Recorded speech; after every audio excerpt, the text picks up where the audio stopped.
this was the main thing. I'm pretty sure everyone was wondering how I keep this set up. For the most part, this is how I keep it set up. Whenever I need to run the circ saw, though, I have to take this and this out. But if this can't do it, that's really the only reason you would need that.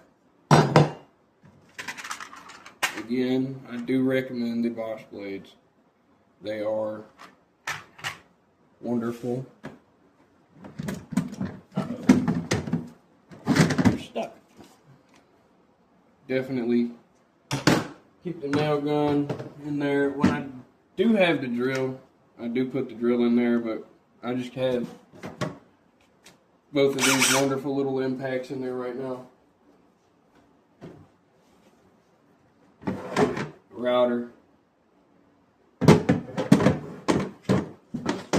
multi-tool, and the planer, along with the dust collection for the planer. I did not use that in the other recent video just because I was trying to hurry.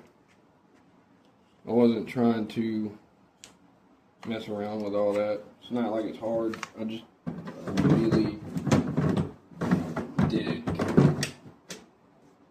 It's about the only way I can put that.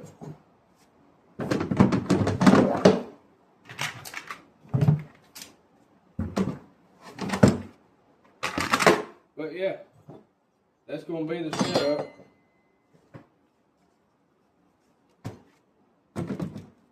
Kind of only works one way with everything that I have.